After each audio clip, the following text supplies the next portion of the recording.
तो देखिपे आज मुझे गोटे बहुत बढ़िया रेसिपीटे आपण मानक सेयार करी जो आपण केबे भी बनई नथिबे तो निहाती शीत दिन को ये कोबीर रेसिपी निहाती बनातु तो बहुत बढ़िया लगे खाइबा। देखंतु मु आज आपण मानक सेयार करी उलकोबी आलूर तरकारी से मु उलकोबी की बढ़िया से चोपा छड़े कि टिके बड़ साइज करके मोटा साइज करके काटी नीची तापाई मु आलू देकी बनैबी तो दीटा बड़ साइज आलू को आलूटा को भलसे तो चोपा छड़े काटी नहीं तो उलकोबी के आपण मैंने निहाती भलसे चोपा छड़े नहीं ना ना खाइबा को भल लगे। ये देखो मु मसला भी रेडी कर नहीं तो चलतु आम फास्ट उलकोबी आलू को ये भाजी नवा।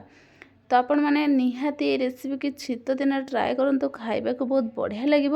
ये गोटे चामच तेल पकईकि मुझे उलकोबी आलू को ये पकई नौची तो तापर ये स्वाद अनुसार लुण हल्दी पकईकि बढ़िया से मु गोले नौची। तो तापर देखो ये गोली सारापर मुझे 5 मिनट कभर कर नौची जो आमर उलकोबी आलूटा सीझीज। ये देखो बढ़िया से मुझे जो जमती आपण मैंने जो नॉर्मल तरकारी करते तो सेमती गोटे मसला बने नेबे। ये मसला को मुझे ग्राइंड कर नौची देखो तापर देखो ये 5 मिनट पर आमर तो कोबी आलू को आउ थे मुझे कभर काढ़ी तो गोले नौची देखो आउ 5 मिनट आम ये कवर करनवा। तो देखो तापर फाइनाली आमर ये कोबी आलू ये बढ़िया से सीझी जाइए आ बहुत बढ़िया से भाजी जाइए। तो बाहर करके मु 2 ରୁ 3 चामच तेल पकई नौची अल्प टिके कलर पे चीनी गोटे तेजपत्र आठी गोटे पियाज मुझे पकई नौची तो टिके भाजी सारापर मुझे मसला पकई नौची।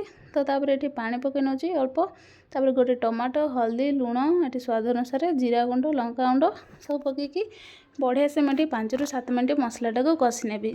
तापर देखो मसला कषि सारापर मुझे जो भाजी रखी कोबी आलू को बढ़िया से मिसई नौची।